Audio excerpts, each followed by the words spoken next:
Welcome back to another edition of Fly Tying for Beginners. Today we're going to tie Tup's Indispensable. The hook I have in the vise is a 200R. This is a size 14. This is 3 extra long. This is a dry wet fly hook, semi-dropped. You can use a straight one on there. This hook is Green Caddis Outfitters, greencaddis.com. I'm going to use a yellow Vivas. This is a 14-aught. I wouldn't use much more than a 70 denier. This is about a 40 denier. 70 denier, it could be 6-aught. We're going to start off by putting a base of thread down to the rear of the hook. As always, keep that thread held at a 45-degree angle, and it will assist you in getting nice coverage, and you can do it quickly. And for this curved shank hook, I'm going to stop halfway between the barb and the point. We're going to start with the tail. And I have here a hen. This is a hen feather, and just the very tip here really has anything that you could call a feather on there, but we only need a few fibers, and I like these nice long ones here. And this is a wet fly, so you want something that's going to be long and be able to move in the water. And we're going to take about 4 to 6 of them. We want them to be about the length of the hook shank.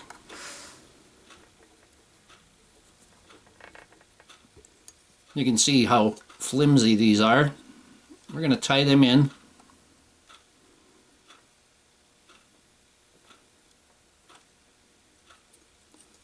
And we're going to remove the excess.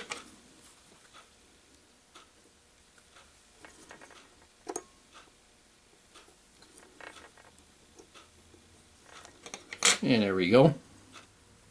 Now for the body, I'm going to take a single strand. If you have floss that is 4-strand or 2-strand, I'm just taking a single strand. And the other one could be used for your second fly. I wet that a little bit on the end there just to get control of it. I'm going to make this tag the length of the body. I'm going to come back to the tail. There we go. Now I'm going to bring the thread back up to the thorax area. I'm going to get a decent coverage here. And that tag may spin around on you there, but don't worry about that. We're going to come up about 2/3, so you should be a quarter back from the eye. We're going to take this floss, we're going to wrap this floss, and it's flat right now as it's going on. Make a slight overlap with it.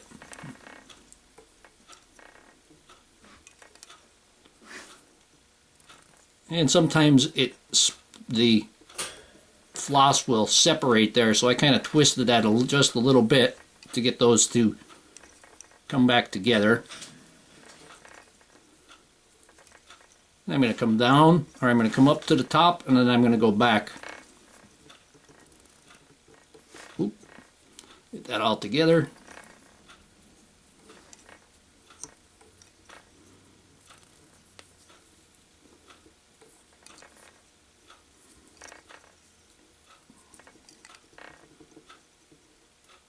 Oop. Back off on that one a little bit. There we go.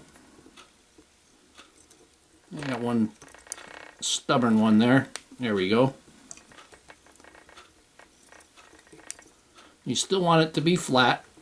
And then when we get to the back here, I'm going to get all of that together. Then I'm going to twist this into a rope. I'm going to twist it a lot. And I'm going to use that like a rope. I'm going to make that the rib. So we'll have a bit of a rib there. And palmer that forward.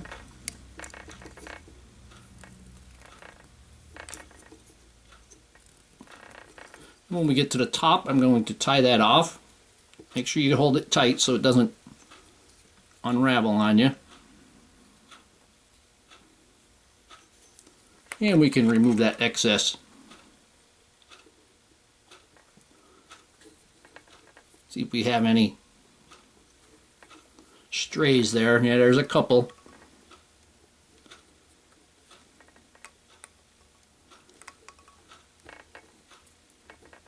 I have a yellow background so I can't see the yellow too well. And now for the thorax, I have yellow. This is Angora.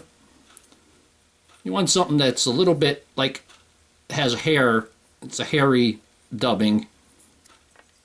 Whether it's seal fur or Angora or a dyed rabbit blend.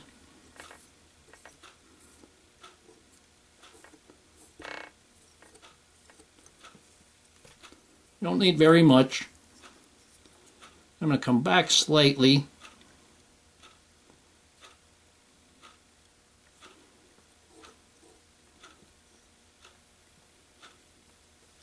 You just got a ball there. I'm going to take a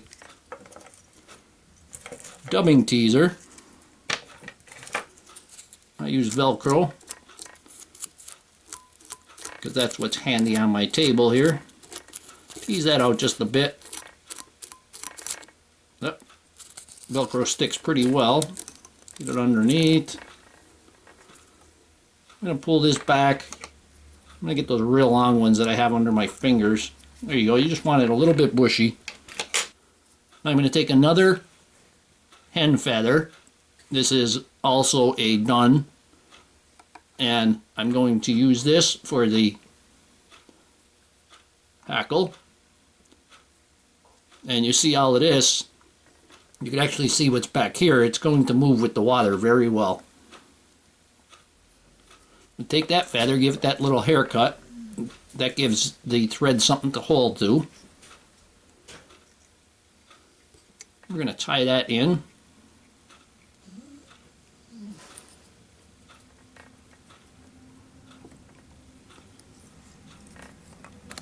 Going to take my hackle pliers. We're only going to give this like 2 turns.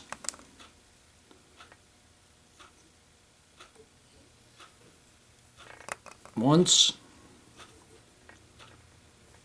and twice when I bring it up, and we're going to tie that off.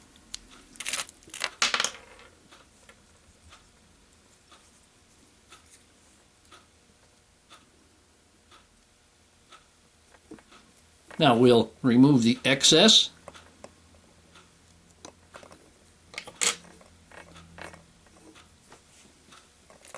I'm going to tie the head, get all of the hackle and hold it back. Going to wrap the head, get that all up front, make it uniform. Then I'm going to come back and I'm going to go just 1 to 2 wraps on the thread, just enough to send it towards the rear there. Like I said, this hackle is very light and it is going to move with the water very well. Take our whip finisher.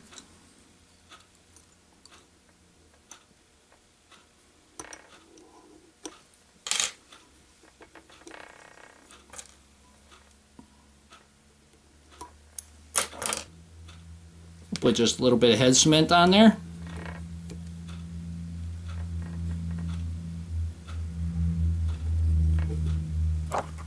And here we have it, Tups Indispensable.